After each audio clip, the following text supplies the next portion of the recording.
Israel and the Central African nation of Chad have officially renewed diplomatic ties. This was just announced in a joint press conference of Prime Minister Netanyahu and President Idris Deby. Is this a big deal or just another day in the office? Let's bring in Dr. Dore Gold, who is the former Director General of the Ministry of Foreign Affairs, former Israeli ambassador to the UN, and currently President of the Jerusalem Center for Public Affairs. Good afternoon, Ambassador. Good afternoon. How would you frame this latest development? This is an important milestone in a developing story about Israel and Africa that really began back in 2016 when the Prime Minister made a trip, at the time commemorating the 40th anniversary of the Entebbe raid. And that led to a summit of 7 African countries in Uganda, and was followed by a number of initiatives from the Ministry of Foreign Affairs to reestablish ties or establish ties in some cases with a number of African countries. What's the importance of Chad? How big is it and how influential is it at all? Well, Chad happens to be a very large country. It's probably the 5th biggest country in Africa. People look at it and they think, oh, this is just a big desert. But it is geographically placed in a very important location. Its northern neighbor is Libya. Its immediate eastern neighbor is Sudan. And because it's basically surrounded by significant African countries, it is an important player. I believe that as Israel's relations with Chad grow, it will help Israel's overall standing in the African continent. Now, Prime Minister Netanyahu said at a press conference that this is a breakthrough to the Muslim world. Are we likely to see more of these developments in coming weeks and months? Well, I wouldn't be surprised. First of all, you have to remember Chad is a Sunni Muslim country. Second of all, the 2 languages spoken in Chad are Arabic and French. Okay, French is no breakthrough, but yet another Arabic-speaking country, even though it's not a member of the Arab League, represents an important push forward for the state of Israel. What are the common interests at play both for Israel and Chad in the renewal of the diplomatic ties?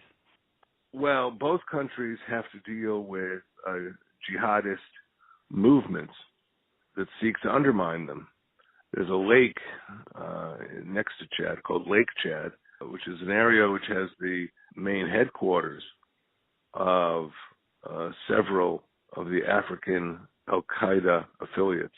So Chad is fighting jihadism.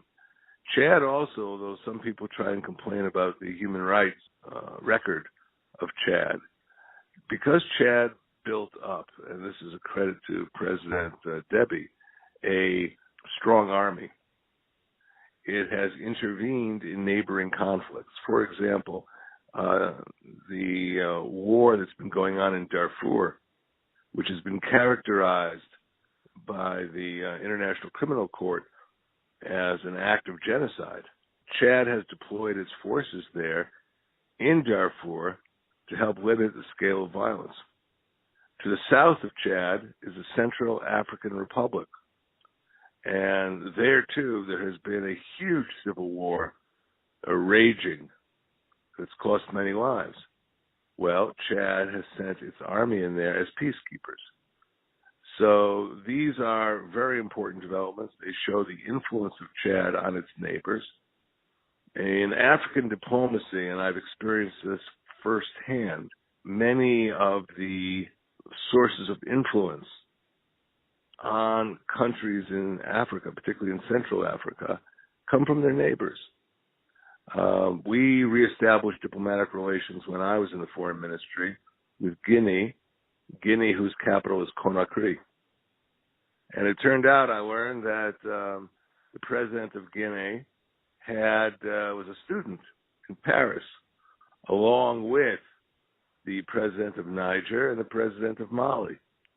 These conduits are extremely important in Africa, and if Israel needs a country that can help provide influence on its behalf at certain critical times, Chad might be an important partner.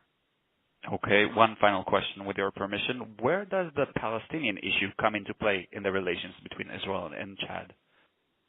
Well, not everything is the Palestinian issue. And what that means is that the Palestinian issue has its own merits, and the Palestinians will have a leader at some point in time who will be interested in concluding a peace agreement. But right now, if the Palestinian leadership does not want to conclude a peace agreement, then Israel doesn't have to wait for a slip of paper from Ramallah before it can conclude understandings with other Muslim countries. That was a mistake of the past, which we're not repeating any longer. Ambassador Dore Gold, former Director General of the Ministry of Foreign Affairs, former Ambassador to the UN, and currently President of the Jerusalem Center for Public Affairs. Thank you very much. My pleasure.